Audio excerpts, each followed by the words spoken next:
Shalom, everybody.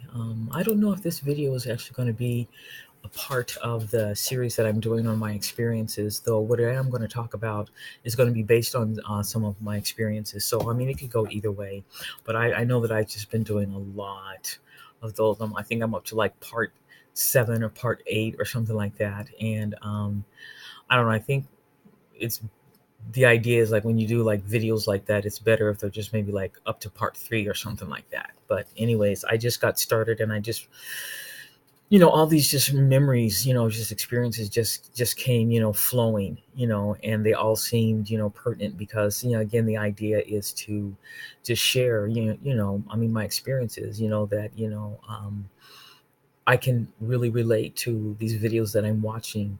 And, it's not just, me just offering opinions on something that I don't know about. I mean, no, this is something that I'm still on this journey. I'm still walking this walk. Like I said, I think I pointed out in one of, I think maybe video or part 6 or part 8, or I don't know, one of the last 2 that I did. I mean, if you notice these bags under my eyes, this is one of the results of that sleep deprivation, being just, woken up.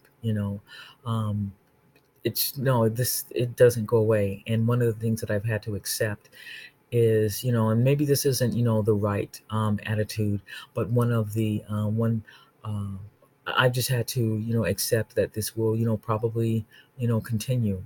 This is something that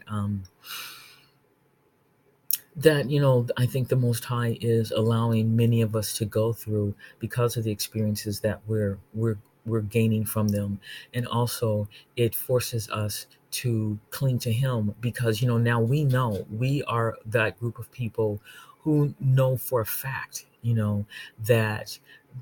that the enemy is real, that the kingdom of darkness is real. Now, let me just say right now off the top that, there is this idea that this is not spiritual, that this has nothing to do with the supernatural. And these are people who perhaps they're atheists, perhaps they're from from a non-Christian religious background, meaning maybe they're another religion, and so they don't view these types of events in the same way.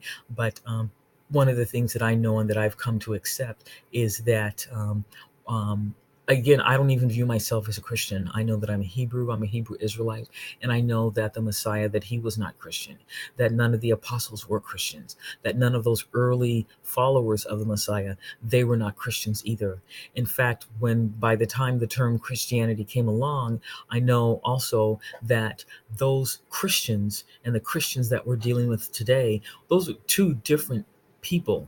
The religion of Christianity that we see, here in Christendom today, it is not the Christianity that was that sprang up out of that Hebrew culture.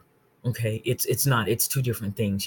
This emphasis on tithing, this emphasis on prosperity, a Sunday worship. It's completely different. There were no pagan holidays. They were not worshiping Easter. They were not, celebrating Christmas. None of that. What we see in Christianity today, it is something completely different. So I do not consider myself a Christian. I don't call myself a Christian. The word that I use is the actual Hebrew word that the Messiah used to describe his followers. They were called Netzarim. Okay, Netzarim, or in the plural or in the singular, Netzari, which means a branch. He said, I am the vine and ye are the branches. A branch. I'm a branch of the Messiah. He is the vine, and the Father, the Almighty Creator, is the husbandman. That's how that goes. And so that's the terminology that I use. And I'm not trying to discriminate. I'm not trying to judge or condescend or criticize. I'm just simply pointing that out. But having said that, I do view what is happening from a spiritual perspective. And as I said many times, looking at 2 Corinthians 4, verse 18, look at the things that are not seen as opposed to the things that are seen. And I think that because those of us who are coming from a background or from a perspective where we see this as being technology or technological, using these devices and having these names for these these experiences, that people are creating and designing these gadgets that they're using. Well, they probably are. I'm not going to negate or deny or refute anything like that. But what it comes down to, what they're really tuning into and refining and using and electrifying and learning to emanate and create, frequencies and knobs and channels and, all this stuff, they're still working with spirit. Okay, that's the part that I really believe is at the foundation of this, that this is all spiritual. That's just and again, if somebody wants to refute that and challenge that, I mean, that okay, that's fine. Your comments are welcome. I'm not going to shut you down or block you. I just ask that you don't be condescending or abusive or disrespectful. But so again, so this leads right into what I wanted to talk about, and that is these phrases like v2k and DEW. And I was in like I asked someone on a comment, what does that mean? And they clarified and they explained it, and gaslighting. Again, these are phrases that I didn't know about. I've been dealing with this for many, many, many years. But again, like I said, I didn't know that there was an official name for it. I didn't know that there were official names for all of these different, experiences and phenomena. And so they clued me in. But basically, what I'm going to start with the one that really stood out the most, and that was the v2k. And she said it means voice to skull, voices in the head, done by psychopaths/demons, nonstop, forced, cruel /demeaning /degradation /vile thoughts, words, pictures, and emotions 24/7, 365. Okay, that's what okay, so that's what that means. And basically, now if you look at that from a spiritual perspective, okay, what that really is, those are called, what in the New Testament they're referred to as fiery darts. Okay, now let me get something here real quick.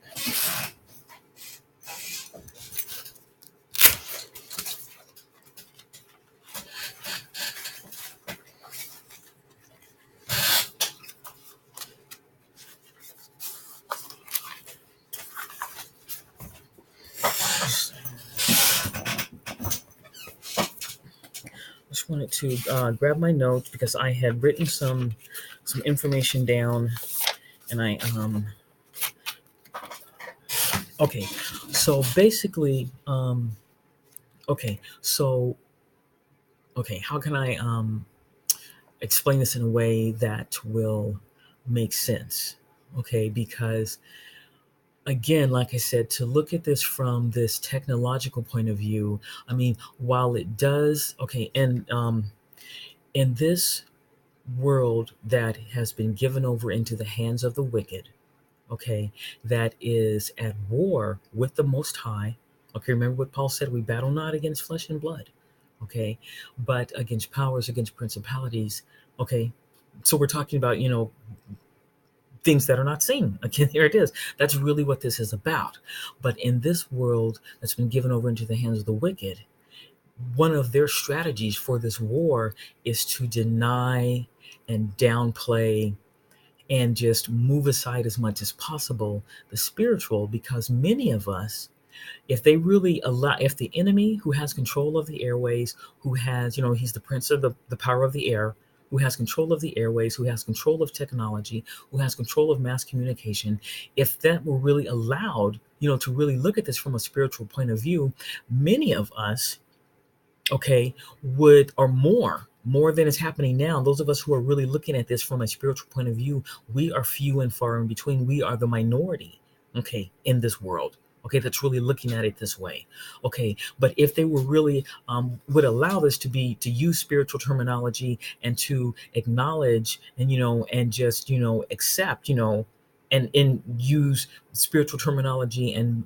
view this, let it be viewed in a spiritual way, many would definitely, more people would view it that way. More people would tune into the kingdom of light, okay, and the Most High, who is the Father of lights, okay, and his Son, okay, who was the light that came and dwelt amongst us, okay, that dwelt here on the earth, okay? Okay, but since they're at war, okay, they deny that they push that down. So they want us to focus on the things that are seen. And what is seen is technology. Okay, so if you can have a box and have some knobs on it with maybe some antennas, and you turn it on, you hear the click, you see the green light, and you hear a noise, and then someone saying, these thoughts that you're thinking, and these images that are flashing through your head, that's coming from this box, and that's being shot up to a satellite, and that satellite is beaming it back down into you because you have a nano chip, and those are things that you can see, okay? But Paul said that he admonished us to look at the things that are not seen, because the things that are not seen, those are eternal, but the things that are seen are temporal, because we know that what we're really dealing with, if we look at this from a supernatural perspective, which is really is, if we look at it from a supernatural perspective, then that means that this has been going on long before the advent of technology. Okay? People were dealing with negative thoughts, negative images, constantly being bombarded with it, on and on and on, as she said in her post, 24/7, 365. People have been dealing with this for centuries, millennia, and there was no technology. So what reason were they giving then? You see? Okay, so I said that what it really is, if you look at it from a spiritual perspective, what it really is are fiery darts. Okay, now that if we look at that verse I was just referencing that in Ephesians. If we go to Ephesians chapter 6, so I got all these little bookmarks here. So we're going to go to Ephesians chapter 6. Man, so these pages are so thin, they get stuck together. And we look at where Paul talks about the putting on the whole armor of the Most High. Okay, the whole armor of the Most High. And if we look at verse, let's see. He talks about above all, this is Ephesians chapter 6. We're going to look at verse 16. He says, above all, taking the shield of faith, wherewith ye shall be able to quench all the fiery darts of the wicked. Okay, all the fiery darts of the wicked. Okay, so if you do and remember, it's written in English. Okay, we have it translated into English, but it was translated from, okay, Greek. Okay, so when we look at Greek, we go into a concordance. Okay, the Strong's Concordance, and that word fiery, that's translated as fiery in English, it's actually a Greek word, and the Greek word is paroa. Okay, now. Okay, clearly I'm not a native ancient Greek speaking sister, but this is paroa, and it's just for if you want to reference this, it's number 4448, and basically what it means is to kindle, to be ignited, to glow, to be refined, or figuratively to be inflamed. And then in parentheses it says with anger, grief, lust, translated as burn, fiery, be on fire, to try. Okay, and the word dart, basically that means dart. Okay, it means like a spear, a dart, a javelin. So basically what you're talking about is this idea of wrapping an inflamed emotion around a dart and throwing it. Okay, remember, and emotions, thoughts, images, these are not seen. Okay, again, going back to that, don't look at what's seen, look at what is not seen. Okay, you can't see your thoughts, and what they are spirits. Okay, those are negative spirits, and which is what I was saying earlier in previous videos, that the one of the things that they do, they use strong negative emotions. Okay, so it's inflamed. That word fiery, it's inflamed. This is an emotion that's been inflamed. You wrap it around a dart.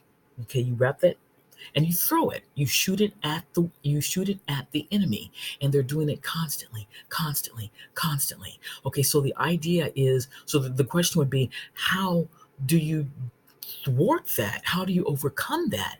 Well, what Paul said here, he said to put on the whole armor of the Most High. And he said, above all, taking, again, let me just read that again, above all. Okay, so that means over everything that you put on in terms of your armor, over everything, your helmet, your breastplate, above everything. If you were to literally be all of a sudden have to be, if the war horn goes off and you had to leap up from the bunk room and grab your gear because the enemy's coming right over the hill. If you had and you didn't have time to put on the whole armor, what would be the one thing that you should grab if you really had to, if it really came down to it? Well, the way that it's worded here, he's saying above all, okay, so above all, taking the shield of faith. So if you leave behind the breastplate, leave behind the helmet, you don't have time to put the sandals on and buckle them all up, leave all that behind. Even it's the sword, you might have to leave the sword behind. But if you have to leave everything behind, grab that shield of faith. Why? He says, wherewith ye shall. Okay, shall, check that word out. That doesn't mean might. You might be able. It doesn't mean, well, there's a possibility. Okay, it says you shall. Okay, ye shall be able to quench all the fiery darts of the wicked. So with faith, you can overcome this. With faith. Now that seems so trivial. That seems that can't be. Especially when many of us have been programmed to view this from a technological point of view. You're going to try and tell me that faith is what we're going to deal with to combat this technology? Faith? These things are being designed by people who have PhDs in technical engineering and mechanical engineering, and they know about biorhythms and this and that. They've designed these fancy things, and the governments have them, and they put them in chips and satellite them, and we're supposed to use faith. Okay, so I'm gonna finish this in another video, but because I'm running over, but yeah, faith. Okay, so I'm gonna finish this up in the second part. Okay, shalom.